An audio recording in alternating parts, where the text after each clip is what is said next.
રાણા 51,000ની લાંચ લેતા એસીબીના હાથે ઝડપાયો।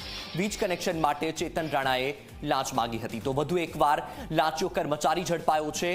આપણે જણાવી દઈએ કે સુરતમાંથી આ લાંચિયો કર્મચારી ઝડપાયો। ડીજીવીસીએલનો વર્ગ 2નો કર્મચારી ચેતન રાણા કે જેણે 51,000ની લાંચ માંગી હતી। 51,000ની લાંચ લેતા એસીબીના હાથે ઝડપાઈ ગયો। વીજ કનેક્શન માટે આ લાંચિયા કર્મચારીએ 51,000 રૂપિયાની લાંચ માંગી હતી।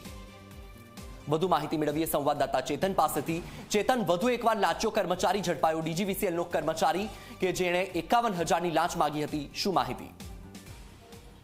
જી બિલકુલથી કોસાર સબ ડિવિઝન વિસ્તારમાં રૂમ બનાવવાનું કામ કરતા એક વ્યક્તિ પાસેથી વીજ પુરવઠો આપવા માટે જે ક્લાસ 2 અધિકારી ચેતન રાણા નામનો જે અધિકારી છે તેમના દ્વારા ₹5,000ની લાંચ માંગવામાં આવી હતી અને આ લાંચ માંગતાની સાથે જે ફરિયાદી છે તેને એસીબીમાં અંગે જાણ કરવામાં આવી હતી। એસીબી દ્વારા જે સબ ડિવિઝન ઓફિસ છે ત્યાં છટકું ગોઠવવામાં આવ્યું હતું અને ત્યારબાદ જે સબ ડિવિઝન અધિકારી છે ચેતન રાણા તેને ₹5,000ની જે લાંચ છે તે લાંચ લેતા તેને ધરપકડ કરવામાં આવી હતી। મહત્વની વાત છે કે અગાઉ જે કનેક્શન આપવામાં આવ્યું હતું તે બંધ કરેલું કનેક્શનમાં કાર્યવાહી નહીં કરવા અને નવું કનેક્શન મંજૂર કરવા માટે આ કર્મચારી દ્વારા ₹5,000ની લાંચ માંગવામાં આવી હતી।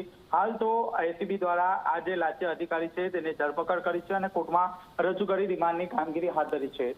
બિલકુલ બિલકુલ ચેતન, માહિતી બદલ આભાર।